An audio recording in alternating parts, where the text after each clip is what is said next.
It's the Louie T Network. In the lab room.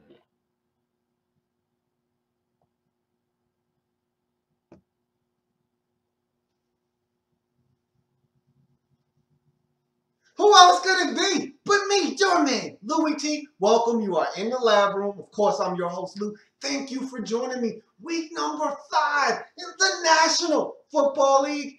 Kansas City Chiefs taking on the San Francisco 49ers.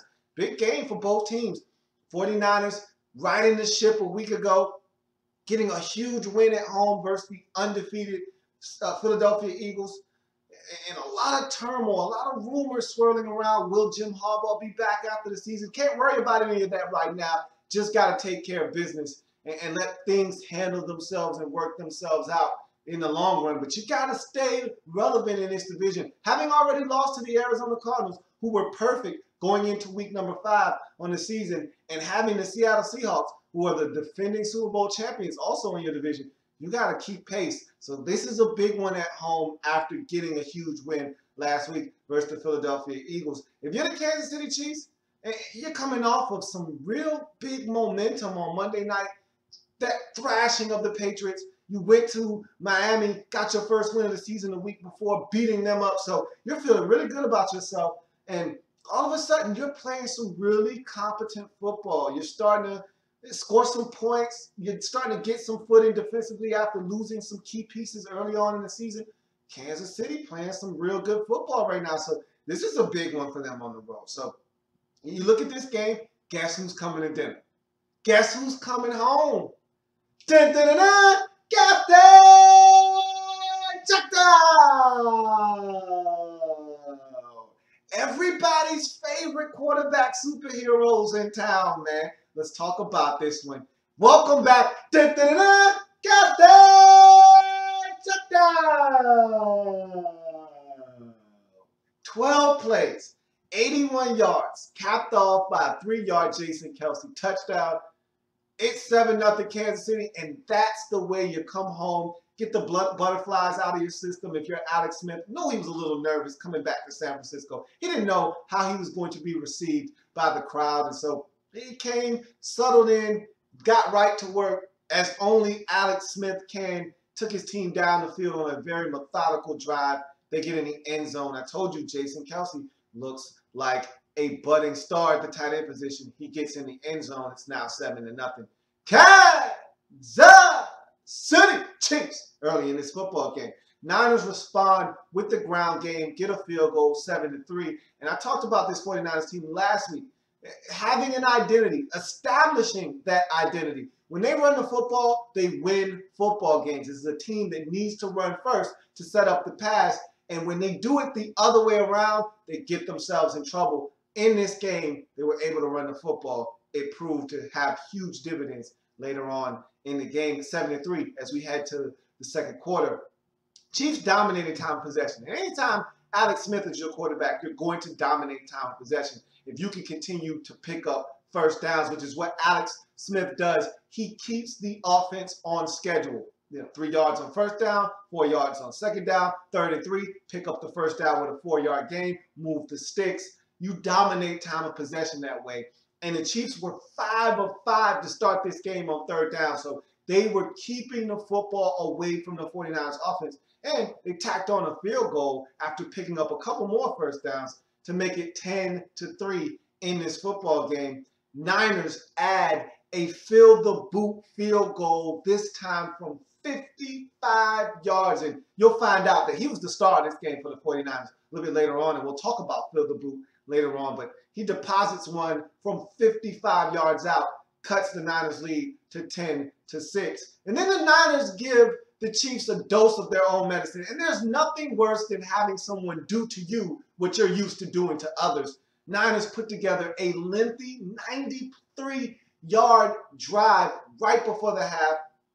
Very methodical drive, very efficient drive, nice balance of run and pass, getting all the way down the field and finding Stevie Johnson in the end zone for an easy walk-in 9-yard touchdown to cap off that drive and end the first half as the 49ers assumed the lead for the first time in this game at 13-10. So that drive not only was demoralizing for the Chiefs, but it gave the 49ers momentum heading into that halftime break.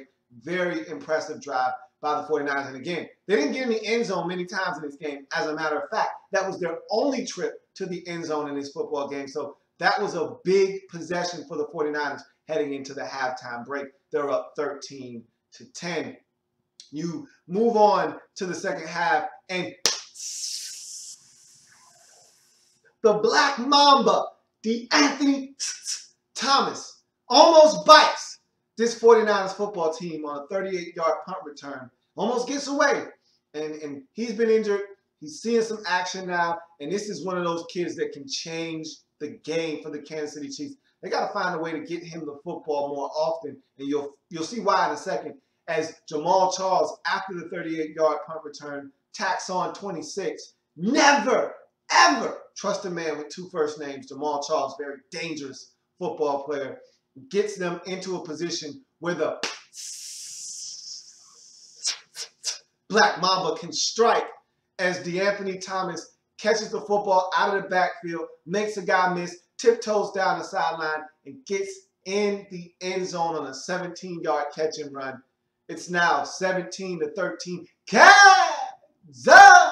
City Chiefs. And this is a dangerous player. They've got to find. Andy Reid has got to invent ways for him to get his hands on the football. This kid is dynamic, explosive, and he's a playmaker. And so the Chiefs reassume the lead 17-13.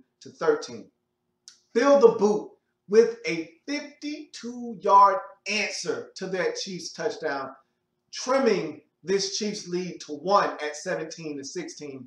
And prior to that field goal, the 49ers were on the move, and then Kaepernick, who I thought struggled at times in this game with decision-making and his mental clock. That clock has to go off. You don't like what you see down the field, go, man. Just go. Go. Don't stand in the pocket, wait till things crumble, and then try to get out of the pocket. It's too late. And this Chiefs defense, they were getting the Cap, and they were hitting him. They were getting him on the ground. They were sacking him. And right before that field goal, the 49ers were moving the football, and then Cap was sacked twice and then had a 3-yard run for a loss as the 3 plays prior to that field goal. So we're talking about the 49ers on the move and then them losing about a total of 15 yards in a 3-play span because Cap couldn't get rid of the football and couldn't elude this Chiefs defense. And so they were pouncing on him in this game, and they made it hard for him. And they had some injuries to the 49ers along that offensive line. Remember, no Anthony Davis going into the game. Joe Staley ends up going down with a knee injury at one point. So we saw a lot of Joe Louie. We always seem to see a lot of Joe Louie. He was all over the field in this game. So 49ers dealing with some injuries along that offensive line. And you could see that they were feeling the effects of those injuries as Cap was harassed in this game. It's now 17-16 as we head to the fourth quarter. Brandon Lloyd with an acrobatic BFG. For those of you who don't know what that means, it's a ball fragment grab where he goes up in the air and puts his nutsack on the helmet of the defender. And he just deposited a nice ball sack print right on the helmet of that Kansas City Chiefs defender as he goes up to the highest point and snatches the football down. And for the life of me, I couldn't understand why this man wasn't on an NFL roster last year. He makes these plays routinely, and he bailed Cap out on this play because Cap just threw this one up and said, hey, man, make a play for me. It was 3rd and long, and Brandon Lloyd did exactly that. When they showed the replay, if you saw the ups, you couldn't do anything but be amazed at how high in the air this guy is, and he's made a living doing this. And this was a beautiful grab, man. An absolute snapshot BFG, ball fragment grab, ball residue and juice all over the helmet of that Chiefs defender. Go ahead and wipe it off, man, as Brandon Lloyd comes down with a tremendous catch.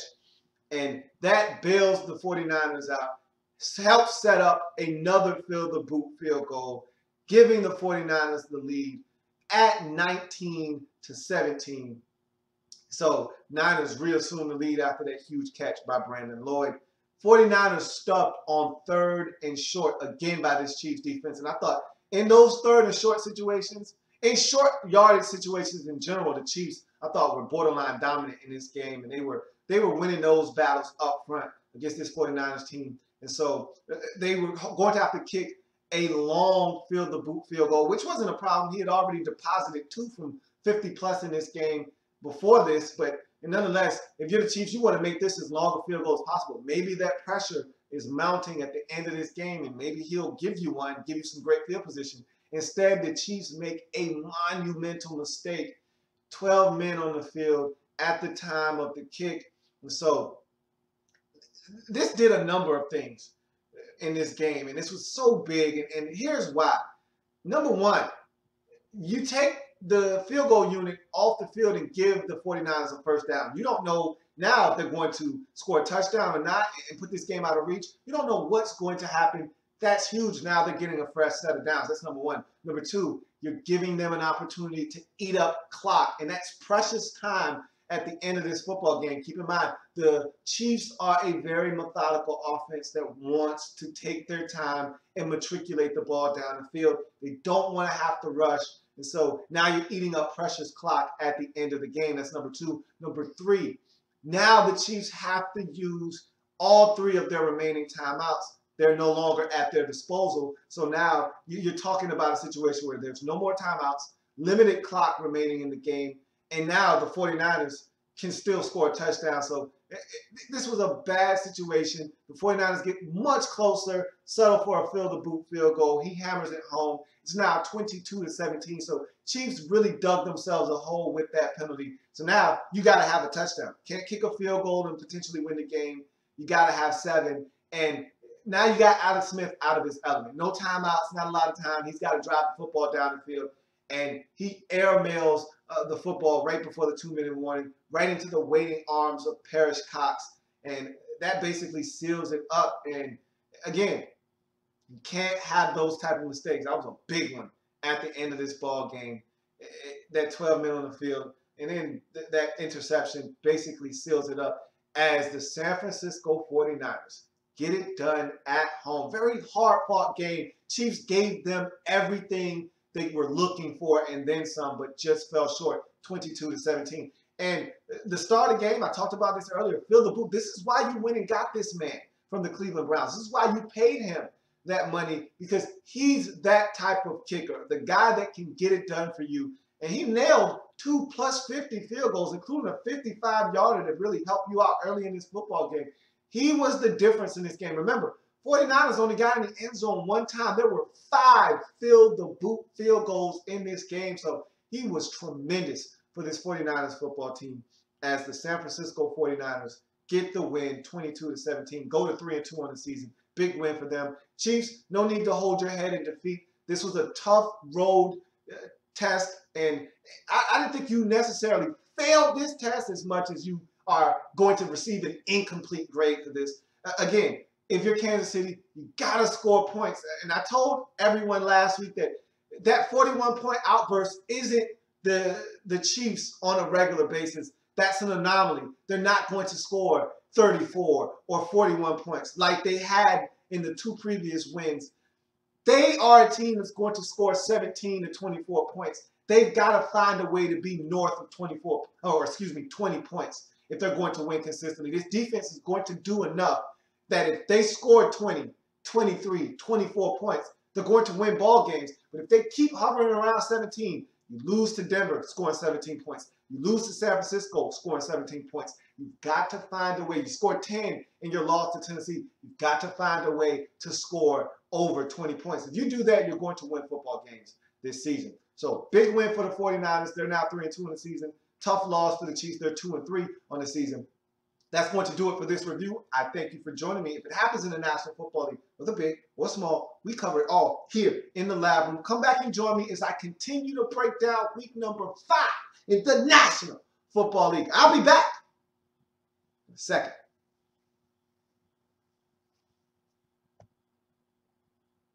Like the content?